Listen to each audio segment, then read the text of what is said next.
Hello everyone, welcome back to a online solution. तो आज की इस वीडियो में मैं आपको सोशल साइंस का बहुत ही इंपॉर्टेंट सब्जेक्टिव क्वेश्चन बताने वाला हूं, ठीक है ना। तो चलिए स्टार्ट करते हैं। पहली बार अगर चैनल पे विजिट करो तो चैनल को सब्सक्राइब कर लीजिएगा, वीडियो को लाइक करेंगे, अपने दोस्तों को शेयर करेंगे। ओके, यहाँ पे टोटल 5 सवाल आपको देखने को मिलेगा। 5 में से 5 आपको अगर याद है तो अच्छी बात है, नहीं आता तो कोशिश कीजिए कॉपी में लिख करके याद करने का, ठीक है ना। मैं हमेशा आपको सजेस्ट करता हूँ कि अगर आपको सब्जेक्टिव क्वेश्चन याद करना है तो कॉपी में पहले लिखें आप, है ना, उसके बाद याद करें तो ज्यादा बेहतर होगा। सबसे पहला सवाल यहाँ पे दिया हुआ क्या है, इटली तथा जर्मनी के एकीकरण में ऑस्ट्रिया की क्या भूमिका थी। ये आपका शॉर्ट क्वेश्चन है, ठीक है ना।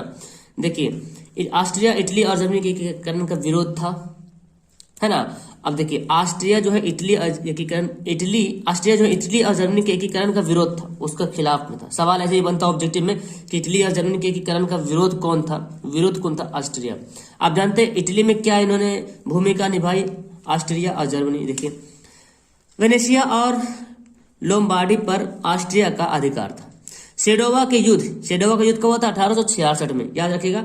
और एक कोशिश कीजिएगा, जब भी आप अगर एग्जाम में हिस्ट्री का क्वेश्चन का आंसर अगर डाल रहे हो ना, तो अगर किसी युद्ध का जिक्र कर रहे हो या कोई भी संधि का जिक्र कर रहे हो तो वो संधि कब हुआ, वो युद्ध कब हुआ, डेट अगर डालते हैं ना, बहुत ही मतलब इफेक्टिव बनता है। वो एग्जामिनर जो कॉपी चेक करता है बहुत ही बेहतर आपको समझता है कि हाँ बिल्कुल सही लिखा उन्होंने।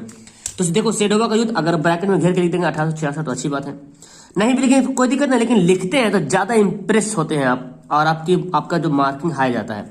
सेडोवा का युद्ध 1866 में ऑस्ट्रिया की पराजय के बाद उसका प्रभाव इटली पर से समाप्त हो गया, है ना। वेनेशिया और लोम्बार्डी पर ऑस्ट्रिया का अधिकार था। जब सेडोवा का युद्ध हुआ तो ऑस्ट्रिया की पराजय हुई और उसके बाद जो है इटली से प्रभाव का हो गया, समाप्त हो गया। दूसरा देखिए, जर्मनी ऑस्ट्रिया के अधीन शक्तिहीन संघ राज्य था, ठीक है, मतलब ज्यादा पावरफुल राज्य था। उत्तरी जर्मनी महासंघ की स्थापना के बाद जर्मनी से ऑस्ट्रिया का प्रभाव भी समाप्त हो गया। ओके, तो ये आपको सवाल का जवाब देना है। नेक्स्ट सवाल आपको बहुत इंपॉर्टेंट है, अमेरिका से याद भी होगा, आप मुझे बताना याद है कि नहीं ये सवाल। दांडी यात्रा का क्या उद्देश्य था। सवाल अच्छा है और इंडियन हिस्ट्री से है, पूछा भी जाता सवाल में एग्जाम में। गांधी जी ने नमक कानून भंग कर सविनय अवज्ञा आंदोलन आरंभ करने का निर्णय लिया, ठीक है ना, सॉरी निश्चय किया। गांधी जी क्या किया, नमक कानून को भंग करके सविनय अवज्ञा आंदोलन शुरू करने का निश्चय लिया। इसके लिए क्या किया, 12 मार्च 1930 को वे अपने 78 सहयोगियों के साथ साबरमती आश्रम से दांडी यात्रा यानी कि नमक यात्रा पर निकले। देखिए कितना अच्छा बताया गया, 12 मार्च को शुरू किया था 1930 को 78 सहयोगियों के साथ साबरमती आश्रम से शुरू हुआ, कहां पहुंचा, दांडी यात्रा के यानी कि नमक यात्रा के लिए निकले। दांडी पहुंचकर 6 अप्रैल 1930 को उन्होंने समुद्र के पानी से नमक बनाकर कानून भंग किया। देखिए, अगर आप सब्जेक्टिव क्वेश्चन को फोकस करते हो तो सब्जेक्टिव क्वेश्चन से आपको ऑब्जेक्टिव बहुत सारा क्वेश्चन याद हो जाएगा। देखिए अब यहाँ पे 1930 ईस्वी में गांधी जी ने दांडी यात्रा शुरू किया था और वही बोला जा रहा है कि कानून नमक भंग करके सविनय अवज्ञा आंदोलन शुरू किया। तो कानून नमक भंग कब किया गया, नमक कानून कब भंग कर किया गया 1930 में। सविनय अवज्ञा आंदोलन कब शुरू किया गया 1930 में। दांडी यात्रा कब शुरू किया गया 1930 में। कितना सवाल बन जाएगा, है ना। इसलिए मैं बोलता हूँ सब्जेक्टिव अगर याद करते हो तो ऑब्जेक्टिव एकदम नो टेंशन रहेगा, बाकी रिवीजन करेंगे। तो क्या किया, 12 मार्च 1930 को 78 सहयोगियों के साथ निकला, साबरमती से निकला और कहाँ गया, दांडी यात्रा के लिए निकले। दांडी जब पहुंच गए तो 6 अप्रैल 1930 को उन्होंने समुद्र के पानी से नमक बनाकर कानून को भंग कर दिया। कब, 6 अप्रैल 1930 को।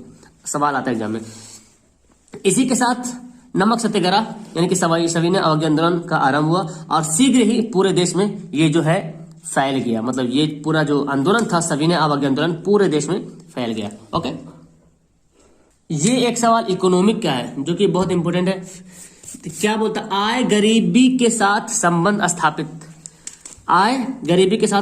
स्थापित करें, मतलब आय और गरीबी, इनकम और जो गरीबी है उसके साथ क्या संबंध है आपको बताना है, ठीक है ना, क्या संबंध है उसके बारे में बताना है। चलिए देखते हैं। आय का गरीबी से घनिष्ठ संबंध है भाई साहब, है ना। इनकम गरीबी से बहुत घनिष्ठ संबंध है। अगर आप ज्यादा इनकम करेंगे तो भाई गरीबी खत्म हो जाएगा, कम इनकम करें तो गरीबी पास आएगा। बहुत घनिष्ठ, एकदम घनिष्ठ दोस्त समझ लो, एकदम लंगोटिया यार ऐसा है। आय का गरीबी से बहुत घनिष्ठ संबंध है। बहुत कम होने के कारण ही कोई व्यक्ति या परिवार विपन्नता में जीवन यापन करता है। मतलब जब आय बहुत कम होता है, जब आपकी इनकम कम हो जाती है तो जाहिर सी बात है परिवार हो या व्यक्ति हो बहुत ही दुखदायक जीवन गुजारता है तथा उसका भोजन, वस्त्र, शिक्षा, चिकित्सा आदि मूलभूत आवश्यकताओं की भी पूर्ति नहीं होती। कब? जब आय कम हो जाता है ना, जब इनकम कम होता है, जब रोजगार नहीं रहता है, तब चाहे वो भोजन हो, चाहे वस्त्र हो, चाहे शिक्षा हो, चाहे चिकित्सा हो, इन सभी और उसके अलावा जो भी उसकी आवश्यकताएं हैं उसकी पूर्ति भी नहीं हो पाती है। तो जब नहीं होगा तो गरीबी कहलाएगा। अशिक्षा एवं अज्ञानता के कारण, अशिक्षा जिनके अनपढ़ और अज्ञानता के कारण गरीब परिवार की अगली पीढ़ी गरीब रह जाती है। क्या बहुत इंपॉर्टेंट लाइन बोला गया, अशिक्षा यानी कि अगर अनपढ़ रहेगा कोई भी, और या अज्ञानता जिसके पास नॉलेज नहीं रहेगा, तो जब तक शिक्षा हासिल नहीं हो तो नॉलेज कहां से मिलेगा, है ना। अच्छा नॉलेज मिलना है तो शिक्षा लेना पड़ेगा। अगर ये दोनों साथ में रहा तो गरीब परिवार की जो आने वाली जो पीढ़ी है, मतलब तुम्हारी पीढ़ी, तुम आगे जाके बाप बनोगे, तुम आगे जाके माँ बनोगी, तो तुम्हारी जो पीढ़ी आएगा, तुम्हारा जो बाल बच्चा आएगा, अगर तुम अनपढ़ हो तो तुम्हारा बाल बच्चा भी अनपढ़ होगा, तुम गरीब हो तो आने वाला परिवार पीढ़ी भी गरीब ही रह जाती है। अक्सर यही देखा जाता है। अतः गरीबी गरीबी को जन्म देता है। देखिए, गरीबी गरीबी को ही जन्म देती है। ये बहुत इंपॉर्टेंट है सवाल। ओके, आगे देखते हैं। अक्टूबर क्रांति से आप क्या समझते हैं यार? इसको अक्टूबर क्रांति को नवंबर क्रांति भी बोला जाता है ना। देखिए, 7 अक्टूबर 1917 को बोल्शेविक दल के बलपूर्वक रूस की सत्ता पर कब्जा कर लिया। ठीक है ना। कब? 7 नवंबर। हालांकि अक्टूबर क्रांति नाम है अक्टूबर क्रांति, हुआ था कब? नवंबर को। एक किसी तरह से फरवरी क्रांति है। सवाल बनता है कि रूस की सबसे पहली क्रांति कौन सी है? तो वो फरवरी क्रांति, और होता है मार्च में, जैसे अक्टूबर क्रांति, और हुआ कब? 7 नवंबर को। तो सवाल बनता, ऑब्जेक्टिव याद रखिएगा, रूस में पहली क्रांति, रूस में 19वीं शताब्दी, 1917 की 18वीं शताब्दी की क्या बोल सकते हो, 1900 ईस्वी के दौरान जो है रूस की सबसे पहली क्रांति कौन मानी जाती है? तो फरवरी क्रांति। तो फिलहाल यहाँ पे 7 अक्टूबर 1917 को बोल्शेविक दल के बलपूर्वक रूस की सत्ता का कब्जा कर लिया। इस घटना को इतिहास में अक्टूबर क्रांति कहा जाता है, क्योंकि इस दिन पुराने कैलेंडर के अनुसार 25 अक्टूबर की तारीख थी। लीजिए, हम लोग पढ़ रहे हैं ना, इसलिए पुराने कैलेंडर के अनुसार जो है 25 अक्टूबर की तारीख थी, इसलिए इसको बोला गया अक्टूबर क्रांति। एंड आखिर इस क्वेश्चन बताना आपको, देखिए दिख रहा, स्क्रीनशॉट लीजिए। लेकिन आप ना एकदम एक बात तो मेरी बात ध्यान से, मैं तो क्वेश्चन डालते रहता हूँ आपको सब्जेक्टिव वगैरह, आपके पास भी कोई मॉडल पेपर होगा, जरूर होगा, गेस्ट पेपर होगा, तो उसमें से जो इंपॉर्टेंट सवाल लगता है, जो क्वेश्चन बार बार पूछा गया है ना, तो ऐसा नहीं कि हम आपको क्वेश्चन देंगे तभी आप पढ़िएगा, है ना। आप खुद से याद कीजिए। और याद कैसे करना है? याद करने का सिर्फ सबसे पहला स्टेप मैं बताता हूं बार बार, कि जब आप सवाल देखते हो सब्जेक्टिव वाला, तो पहले उसको अपने कॉपी पर छापो, पहले उसको अपने कॉपी में लिखो, या तो उस कहानी को पहले अच्छा से पढ़ लो, है ना। उसके बाद खुद से लिखो जो मन में आता है, जो तुमको याद आ रहा है।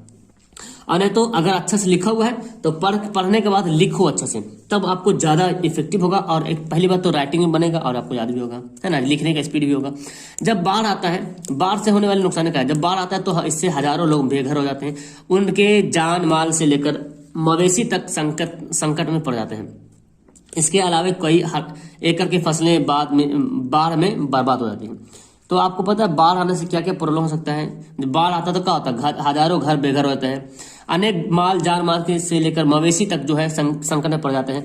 इसके अलावा कई एकड़ जो फसल होता है, फसल ही बर्बाद होता है। सवाल बनता है ऑब्जेक्टिव में, बाढ़ से सबसे ज्यादा नुकसान किसको होता है? फसल को होता है, क्योंकि फसल तो जमीन में है, जमीन पे ही पानी भरेगा। इससे प्रभावित क्षेत्र में महामारी, अब देखो जब यहाँ बाढ़ आता है उससे उस क्षेत्र में महामारी भी फैलता है। अब देखिए होता क्या है, बाढ़ आया तो बहुत सा जानवर है, आदमी मर गया, अब उसको दफन करने वाला कोई नहीं है, जलाने वाला कोई नहीं है, तो आदमी तो कम, लेकिन जानवर वगैरह मर गया, कुछ भी, है ना, कोई भी जीव जंतु जीव हो मर गया।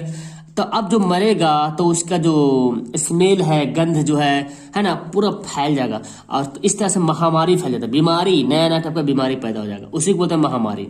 एवं अनेक तरह की बीमारी से ग्रस्त लोग मरने लगते हैं। उपजाऊ मिट्टी का कटाव भी काफी अधिक होती है। उपजाऊ मिट्टी का कटाव भी काफी अधिक होती है। मतलब ये है कि उपजाऊ मिट्टी जो होता है ना, जिससे हम फसल उगाते हैं, तो अगर बाढ़ आ जाएगा तो वो मिट्टी बह जाएगा। कटाव मतलब छटने का भी अधिक छट जाता है। जब बाढ़ आता है तो उपजाऊ मिट्टी भी बह जाता है, तो जमीन बंजर भी हो जाती है। तो इस तरह से आप सवाल को समझें और इसको याद करने की कोशिश करें। मुझे कमेंट करके बताना आप लोग की रियली में आप लोग इसको याद करते हो या यूं ही टाइम पास करते हो। और लिख कर याद करना, जो बहुत से बंदे मेरे से क्वेश्चन पूछने सर सब्जेक्टिव क्वेश्चन कैसे याद करें, याद नहीं होता है, तो मैं उसको बता दूं, सब्जेक्टिव क्वेश्चन जो है लिख के याद कीजिए, है ना। लिखेंगे तभी आपको ज्यादा बेहतर होगा, आपको लिखने की स्पीड भी बढ़ेगी, राइटिंग भी सुधरेगी आपकी, और आप एग्जाम में साफ साफ लिख पाओ। क्योंकि जब आप एग्जाम हॉल में बैठिएगा ना, तो आप हड़बड़ी में रहिएगा, हड़बड़ करेगा, अरे क्या होगा, इतना बनेगा, इतना बनेगा, हड़बड़ टाइप का रहेगा, तो आपकी राइटिंग एकदम फालतू, एकदम कचड़ा हो जाएगा, एकदम किकोड़ा टाइप का लिखेगा, एकदम बर्बाद राइटिंग दिखेगा। इसीलिए अभी से आप लिखने की कोशिश करो, ताकि आपकी राइटिंग बने, और एग्जाम में राइटिंग का बहुत बड़ा इंप्रेशन पड़ता है। ठीक है, लास्ट करें वीडियो को, नीचे कमेंट जरूर करना, और दोस्तों को शेयर करना, सब्सक्राइब करना, लाइक करना, ये सब तो तुम्हारा काम ही है। ओके, बाकी मेरा काम तुम्हारा बताना, तुम्हारा काम जो तुम अपना फर्ज अदा करो, मैं अपना फर्ज अदा कर दिया। Okay, bye.